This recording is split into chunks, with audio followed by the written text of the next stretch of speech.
Welcome back to Breaking Bags. So, as those of you have known us to do in the past, we have taken brand new kits or obscure kits and we've opened the bags of these kits to show you the contents of what's happening. Well, we're going to do that again, and we're going to commit to doing more of them in the future as I start to build a studio. But we're also going to do something a little different with this particular kit today, which is the Airfix 1 in 48 scale Airfix Gannet AS1 AS4 that has just come out within the past couple of weeks from Airfix over in the UK. Now, I ordered this directly from the UK, and I can tell you that I've gone through it already and I've broken the bags because I'd heard rumors of short shots, and I wanted to make sure that I had a good kit before I dug into this and found that there'd be problems. But what we're going to do with this kit is not only do a breaking bags for this one, but we're also going to build the kit and have video being done about the kit build. So this is going to be a unique breaking bags in that this episode is episode 1 of many. Episode 1 is the actual breaking bags, and the many episodes will be the build of the kit. Now, my goal is to build this in about a 2-week period. Now, that may be a little bit ambitious, but we're going to give it a shot. And this is being done over the Christmas and New Year's time frame of 2023 and 24. I always try and build a kit during that period of time, and this is the one that my internet crew has helped me decide is going to be the one that's not just going to be breaking bags, but it's also going to be a build. So let's dive into the Airfix Gannet a little bit. So first of all, in the AS1 and AS4 stands for anti-submarine or anti-surface type of an airplane. Now, you taking a look at the picture here, this beautiful drawing, by the way, you kind of get the view that there may be some history here between this vehicle, this aircraft, and the TBM, the Grumman TBM Avenger. Now, this particular type of aircraft came out in the 1950s, but there are similarities between this aircraft and the Avenger. First of all, we're talking about this being a naval aircraft that's designed for anti-submarine or anti-surface warfare. And at the time in which this came out, the late 40s, early 50s, that's exactly the role that the TBM Avenger was holding within the United States Navy, even the Royal Navy and others. In fact, this aircraft replaced the TBM Avenger in that role. Something else that's kind of interesting about this, like the Avenger, it's a multi-place single-person cockpit. So you have the pilot and you have sensor operators back here. Now on the Avenger, you have the pilot, you have radar, bomber, sensor navigator type of individual in the second place, and then third place is a turret gunner type of individual. Now, this one's not a turret gunner. Both of these guys are sensor operators and weapons delivery operators based upon their sensors. Now, what weapons and what sensors are we talking about here? So much like the Grumman S2 tracker, can't see it very well here, but we'll look at it in the instructions in a little bit. There's a radar that pops down below here during the in-flight options, and so that's looking for submarines, it's looking for ships and other surface targets with that radar, and the guy in the back is the one that runs the radar operations. Now, just like the Avenger, right in here you have a bomb bay and weapons bay, and then along the wings you have room for bombs and rockets as well. Now, unlike the Avenger, you actually have 2 engines in this aircraft, and they are turboprop rather than radial. Another interesting thing about this is what's called a contra-rotating or counter-rotating prop. That means that there are 2 props here. One spins one direction, the other one spins the other direction, and each one is powered separately by an engine. The exhaust right here you see on the side of the aircraft, and there's another one on the other side of the aircraft for those. You can literally shut down one of these engines in flight, or one of these propellers, I should say, in flight, and feather the prop and run off of the others. Now, the airplane will have some difficulty maintaining flight because it is a rather heavy aircraft, but it can happen. Now, another interesting feature about this aircraft carrier aircraft in general, is it has folded wings. But this is what draws me to the aircraft. I saw the real Gannet when I lived in the UK as a young guy, and then again at Oshkosh about 10 years ago. And what I saw at Oshkosh was a trainer version that had been restored and was being flown out of the Wisconsin, United States area. And at Oshkosh, they demonstrated the wing fold and all that kind of jazz. And it just caught my attention because it's weird. Lots of things on this airplane are weird, but the wing fold is really weird. So you can see, just like the Avenger, it has a gull wing. But here's the thing, the Avenger's wings, the outer portion of it, kind of rotate down and fold back up against the airplane. This one right here has a wing fold here and a wing fold outer on the wing, and what happens is it comes up into a Z shape. And so I'm going to give you a little sneak peek of the instructions here because you have got to see this. This is the wing fold on the aircraft. And this bar right here goes in between each of the sections there to kind of help hold it up. And so I saw this, and I might actually show you some pictures that I took, some walk-around photos that I took of this airplane up in Oshkosh in this configuration. So I will be building this airplane, when I do, in the wing fold option. And I've already decided that I'm going to buy a second aircraft that has the wings extended, and I will probably do it in flight because I'd like to open up the weapons bay and drop the radar back out as well. For this build that we're going to do folded wings. We're going to probably have the weapons bay closed and just kind of sitting on the deck, if you will. But this is the aircraft that we are going to build. There's a little bit of a overview of the airplane. All right, so typically I would start off with the directions on this, but I'm going to actually start off on the plastic for this kit because there are some really neat things that are done here. Now, one of the things I really like about what Airfix has done in the past couple of years is they've really looked at the modeling process and not the outcome, and really thought about this from a modeler's perspective. All right, what you have in front of you right now are two different frames, is what's called, we may call them sprues, but the Airfix calls them frames. The top setup here, you'll see that Airfix has really thought and said, hey, some modelers want to have the wings fully extended, and to do so, we will create the wings fully extended as one piece, and so the modeler can use that. Now, other manufacturers might say, hey, if you want the more advanced features of the wings folded, then we're going to define some areas on the back where you need to cut it. You can cut it and you can build it that way, but not Airfix. Airfix really considered the process here, and as you can see right here, these pieces are actually the wing fold pieces. So yes, if you're starting to ask yourself the question, yes, you get two sets of wings. You get the wings in the extended option, you get the wings in the folded option, and you can build either one. Now, if I want to be a complainer, and I'm not, but if I want to be a complainer, I would say, gee, Airfix, maybe you could have given me the option so I literally could interchange the wings of, whatever I thought of that day. If I'm going to a contest and I want to show the wings in folded, and then maybe the next day I just want to sit it on my shelf and it's not be folded. Okay, that's a little bit of complaining, because if you were to do that, you would have to give two sets of landing gear and other things as well. So I'm going to just say I'm very happy with what Airfix has done here. They've considered the modeler, and they've considered the process rather than the outcome. Now, before I dive into the detail on these things, there's something else I want to show you where Airfix has considered the process and not the outcome, and really thought about the modeler.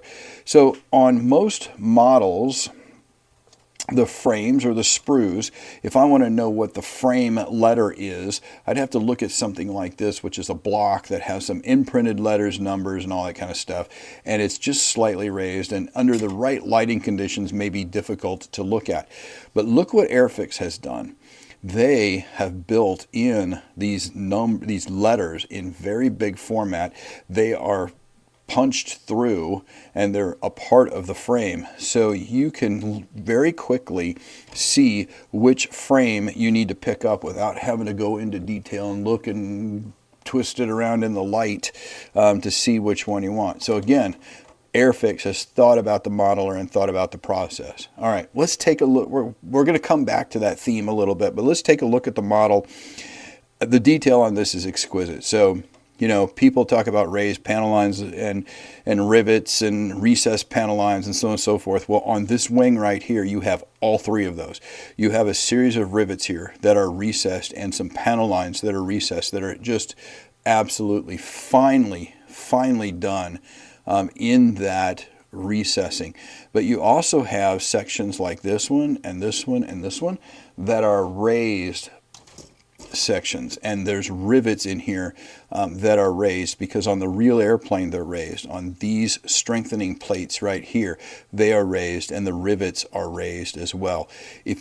I know it might be a little bit difficult to see because of the lighting, but this detail on here rivals anything that we see out of Asia with Tamiya and otherwise.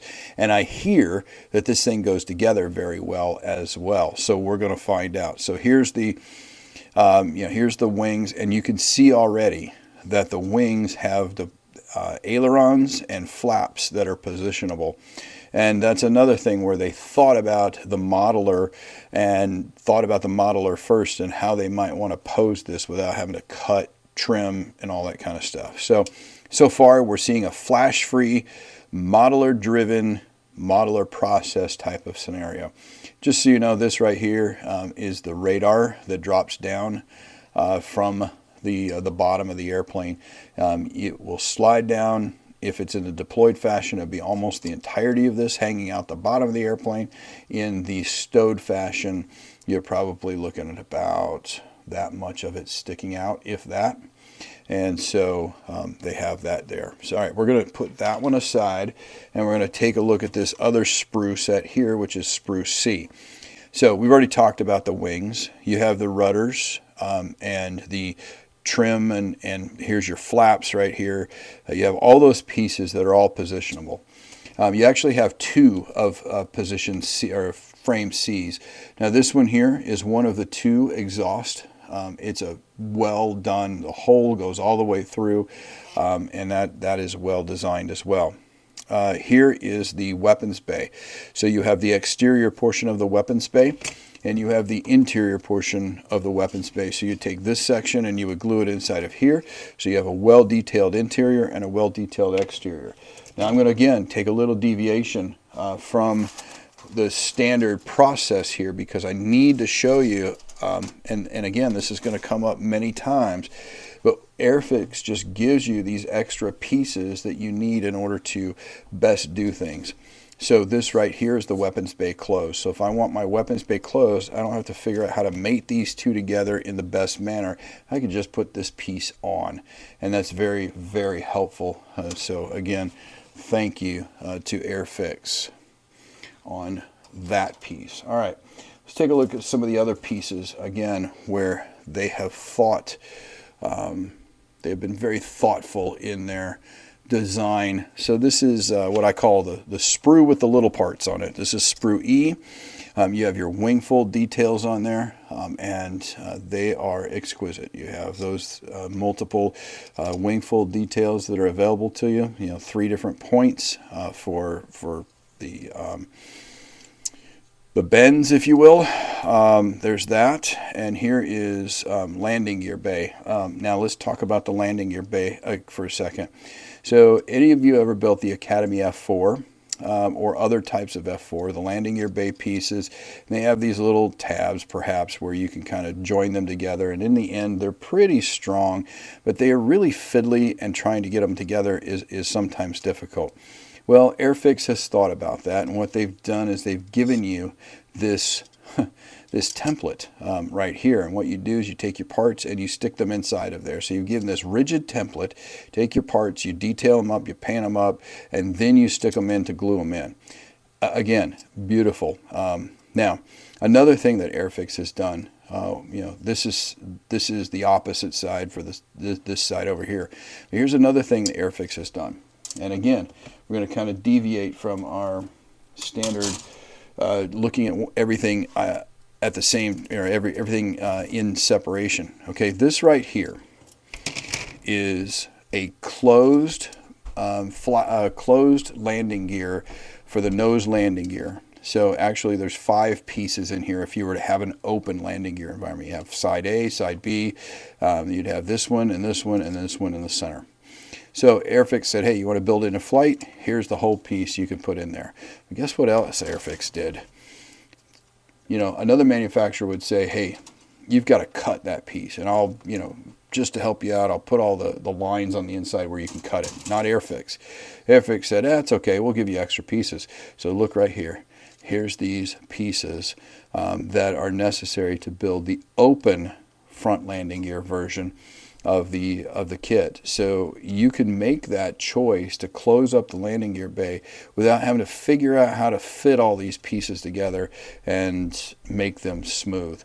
So another bravo, thinking about the process and thinking about the modeler themselves, that Airfix has done. All right, so let's just go over to this sprue F.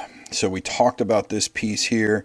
We have some front landing gear pieces. Here's the props. You know, very well done props. They have alignment pieces here, so you really can't misalign them. The cockpit pieces. So this is the rear-facing cockpit for the radio operator. These scopes, and here's the front panel for the pilot. Now, what's really neat about these are raised, and then with the dials recessed. But as we'll see on the decal sheet, they also give you decals for all those little dials that go in there and the colors on the radar scopes. So you can paint this essentially one color, do a little bit of weathering, and then take the decal and put it in there, and this thing just pops beautifully. Here's some of the bulkheads and back walls for the cockpit area.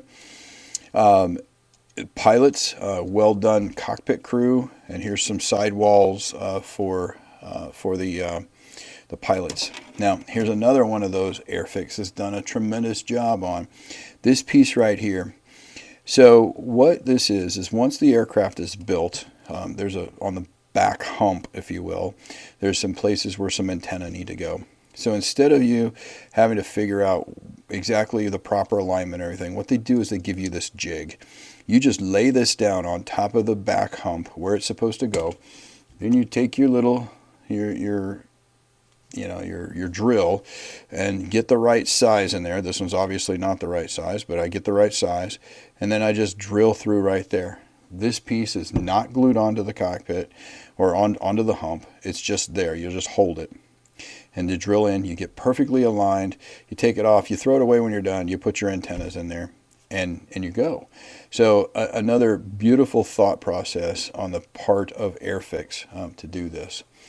All right, so there is a whole sprue of weapons that they give you. They give you the pylons for bombs and fuel tanks. They give you depth charges, they give you mines, they give you torpedoes, they give you rockets for the wings. My only two complaints that I have about this kit, you know, I told you I opened looking for a short shot. I didn't find a short shot, but what I did find is that one of my wing rocket tracks, if you will, or racks, was broken. That's easily fixable. These rocket grenades are actually 3 pieces. On this side it looks like they're 1, but you got the tail piece that you would slide in here, and then you got the other half of the grenade or the explosive charge for this side over here. But lots of weapons that you can put in there in the weapons bay and things like that if you want to. All right, let's take a look at the last gray sprue, and let's take a look at some details. So you have this, this is for the cockpit area here, but my goodness, look at the detail that you have available to you for the weapons bay. You know, it's really a shame to even consider closing that up, but because I'm going to get another kit and open it up in flight, I think I'll be okay. This is the bulkheads for the weapons bay. This right here is the forward landing gear. And so I said there's only 2 things that were disappointing. One was that rocket launcher rack. Well, this is the other one right here. There's a little bit of flash, and I just mean a little bit of flash. It's on the inside of the nacelle, It's very easy to get to. You take it, turn it over, and you slice there, and you kind of trim it up. Should be pretty easy to fix. Again, Airfix thinks about the modeler. They have a wing spar here that will allow you to make sure that there is strength for the wings. But, again, at first you start looking at these boxes and going, what in the world are they? Well, I'll tell you what they are. The Airfix thought about the modeler again. This is where you put weight, because this nose, or this aircraft, would be a tail sitter. In fact, in real life, it's pretty close to a tail sitter on its own. But they've built these boxes for you to put that liquid gravity type of weight into, or another type of weight. You just pour it in there, put the glue in, and away you go. And they've given you space. They've actually built space in here, and I'll show you in the instructions where they've done that in a couple of minutes. You can see that multiple variants are possible, because they've got some windows here that you can drill out, which is really nice. Now let me tell you something. I showed you the detail on the wing. I hope you can see this detail, the rivets, it's just so finely molded. The panel lines are just exquisite on here. I will tell you the only thing that is, I told you that the rocket thing was an issue, and I told you that the nacelle is a little bit of an issue. This is probably my biggest complaint, and I really shouldn't complain. But these are air vents along here, and they're blocked off, unfortunately. We can fix that. We could take one of those little mini drills and we can drill them out, and they'll be fine. The alternative to this is Airfix had to create all those little vents, and then I would have to go and glue them on. I'm not opposed to that. With all this other detail on here, all this other exquisite detail on here, that right there is the only thing that really takes away from the model. And I would have better enjoyed gluing those pieces in than having to drill them out. I'm guessing there's going to be some aftermarket come out with those, an Airase or a Quick Boost or something that's going to come out to fix that. But there's quite a lot of vents. There's 1, 2, 3, 4 vents there. Over here, there's 1, 2, 3, 4, 5, and I believe 6 vents there that you would have to address. So if there's anything that's disappointing and truly, honestly disappointing on the kit, it's that. But your drill will handle that and take care of that. All right, let's take a look at the instructions. The instructions come as a booklet, typical Airfix type format. What I like about Airfix format, again, is they think about the modeler. Some people think that this is overwhelming, but when you look at it, it's really not. What they're doing is they're breaking down each of the steps, whereas a trumpeter hobby boss would throw probably 5 or 6, maybe even 7 of all these steps into one picture. This is all 7 of these are the weapons bay. Trumpeter would probably, hobby boss, somebody like that, even Tamaya, would throw in everything into one picture and say, now go build. But what Airfix does is they just break it down into smaller steps. And so I appreciate that. And maybe not everybody does, but I do. Now, remember I was talking about those boxes a moment ago, grams of weight. So here is one of them. They literally built into the model, not only the boxes, they built the positioning of it. And they told you how many grams of weight. And I flipped the page. There's another section in here where it identifies how many grams of weight. Now, that's 55 plus 12, so you're looking at 67 grams of weight that goes in the front of that nose in order to keep it from being a tail sitter. But people that I've seen, and granted this kit's only been out a month and people are already building it, which is nice, but from what I've seen already, you need more than that 65 to 70 grams of weight to go in the front of this. So what people are saying is, hey, take available not only the space that they give you, but take even more space that's there and figure out how to put more weight into it because it's going to be needed in order to do that. So you go through, you build a weapons bay, you build the cockpit, typical pieces. A couple of things I want to show you here, though, is as we move into this, is they give you these diagrams. Hey, there's essentially 3 ways to build the aircraft. There's wings up in flight, there's wings out I'm sorry, wings out, in flight, wheels up. There's wheels down, wings out, sitting on the ground type of thing. And then the third option is the wings folded option. And so as you go through here, they call out, in those little bitty diagrams there, which one applies. So here we're looking at the radar that I've talked about a couple of times, and they're saying, look, hey, if you want to build this with the in-flight option, radar out, then add this piece in so you have the radar sitting on that. But hey, if you want on the ground, then your radar needs to be tucked up in there. Honestly, they probably should have added the one with the wing fold on there too, but I think it comes across just fine. So this is the landing gear, the rear landing gear that I talked about earlier, where you have this jig, if you will. You can slide in. There's 5 pieces that go into the walls of the for the walls of each side of the rear landing gear, and they give you this jig that just makes everything so much easier. So they're thinking about the building process, and they're really trying to make the building process enjoyable instead of frustrating, and I really, really appreciate that about Airfix.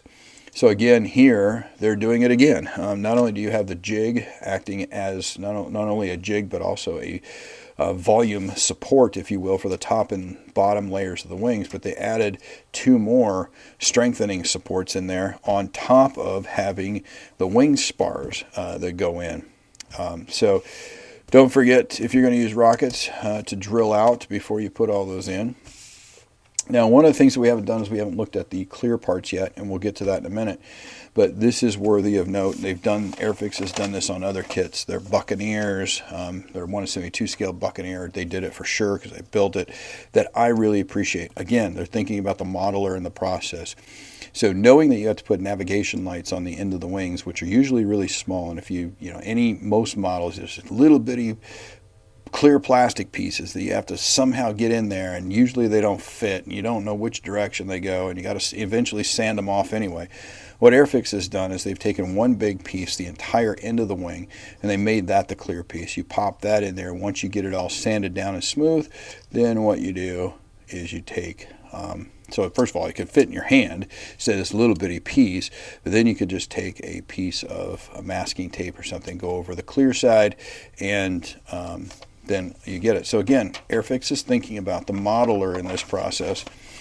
The options abound. Here's the wing fold option. See, there's the little diagram for the wing fold. You can see how much it tucks up into a little ball, if you will, and those different pieces. Flaps and slats. So the flaps and slats. So this is something I needed to show you as well. So, and I'll pull it out here in a second, but what they've done, in fact, I'll just pull it out right now.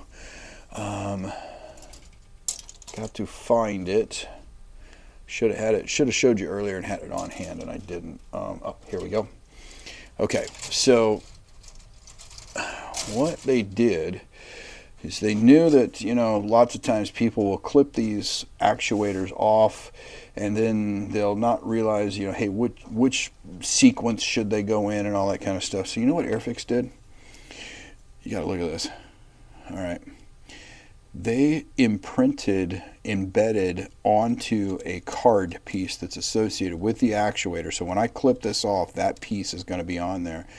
And S1, S2, S3, S4. And look at that, there we go. S1, S2, S3, and S4. That's how they go on there. And then they say, hey, once it's glued in, now go ahead and clip that piece off. And it shouldn't be of any harm. I mean, just absolutely a bunch of forethought in that process to make sure that the modeler is enjoying what they're doing. Some could call it customer service or whatnot, but building the model is part of the enjoyable process here, if you will. All right, again, we have all the standard instructions. The weapons bay, we talked about whether you can put the weapons bay open or closed, and the different parts that come with that. There's all your rocket launchers. There's what we're talking about. You got the inside and outside piece of the weapons bay. Right here is that jig that I was telling you about for the antenna pieces. You just hold it down on top of there. You take your 0.8 millimeter drill bit, you drill into the holes that go there, and then that little bitty piece goes on top of there, and it goes on perfectly. You know, it's like drop the mic type of situation. Airfix is doing the right thing by building a model that's enjoyable to actually build instead of straining to get to the end, and then hope you have a nice kit at the end. All right, so we're getting close to the end of this one, but we still have a few things we need to go over. Decal sheet, huge decal sheet. As I told you, the dials are decals, so you could paint and weather the cockpit, and then you put in these dials in here. You could punch them out and put them in individually if you wanted to. Here's a couple of the radar scopes for the back, a couple more dials here for different parts, even here and here are more dials. So this is a huge sheet, if you will, and all of this up here is used for every one of the aircraft, and then these are for the individual 3 options that we will get into in a moment. All right, so for the stenciling, they give you a wonderful stencil guide that identifies where everything goes. And then we have 3 options of aircraft. They're all base paints, the same color. You have a dark sea gray type of situation on top, and then what they call a matte beige green, which is got a little bit of a green gray color to it that goes on the bottom, and then it's your nose props that are different depending on the squadron. Me personally, I'm going to probably shoot for this one if I can figure out how to get that nose striping right, because there's a little harp or whatever decal on the back there that just kind of sets it apart. These invasion stripes, D-Day stripes, whatever you want to call it, they were used very specifically during the Suez Canal crisis in the 1950s, early 60s. I can't remember the date. Oh, I guess it would be 1957 there. And then you have a third option, which is pretty much a basic plane with a red nose on it. So maybe we can call that one Rudolph, since this is my Christmas build. Now, I've saved what I think personally is the best for the last, and that is these clear parts. Okay, now, so first of all, I'm just going to say they're absolutely clear. If you're looking at them and wondering, based upon what you see here in this video, how clear they really are, they are exquisitely clear. There is some reflective shine that you're getting from my light, and different things, and also the design of the cockpit or the canopies. So each one of these canopies has like a bulge out the side of it. You can't really see it. Maybe in that angle you could see it a little bit, and that's by design. That's very difficult for a manufacturer to do, and they have done it incredibly well here. And the reason, just for your information, the reason that they're on the real airplane, so a pilot can kind of stick his head slightly out the side and, stick his head in that bulge, if you will, and be able to look down. But that's how it is in real life. The only thing on this that some people have called a challenge, and I'm just saying, hey, as part of natural process with these, is there is a little bit of a seam up here at the top. All you should have to do is scrape that all across the top, and then run some very fine sanding sticks across it, and then finish it up with something like this, which is a polishing tool, a little polishing, I don't know, little polishing paste, I guess, if you will. Here are the wingtip pieces that I told you about that I really like. And then they give you 2 windscreens, one windscreen with and one windscreen without the windshield wiper. So make sure you use the right one for the version that you're using. Now look at this. This one right here is for one of the more rear cockpits. You can see that design in there is just really, really strange. I mean, many companies would probably make that into 2 or 3 designs, and or 2 or 3 parts, and they've been able to make it on one part. So There's the clear pieces. They are absolutely spectacular. You know, I can't wait to be building this kit. It is going to be a kit that I think and I hear is going to fall together pretty well. And I can't wait to kind of play with the details. See, I'm going to be tempted to, I mean, just closing that up, that Bombay up is going to be hard to do. But, you know, as long as I got it in my head that I'm going to build another airplane, I'll be good. Originally, when I bought it, I was only going to build one of these. And I was even thinking about, hey, what I'll do is I'll put one wing straight out and the other one folded up because, again, just a little history on the airplane. When I saw the airplane up in Oshkosh, the way the pneumatics worked, you know, only one wing operated at one time. And so, you know, if it's folding or unfolding, one wing would do that. When it was done, then the other wing would do that. So you legitimately could have a folded wing on one side and an unfolded wing on the other. But just the more I think about it, the more I see this, it's like, man, you know, I bet you this is going to be an enjoyable kit to build. I'll be disappointed if it's not. And so I'm already talking too. So there we go. That is the 1/48 scale Airfix Fairey Gannet AS1, AS4. And I encourage you to come back and help me build this kit, if you will, or watch me build this kit.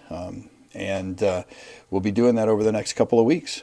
And this is episode 1 of that build. Talk to you later. Breaking bags out.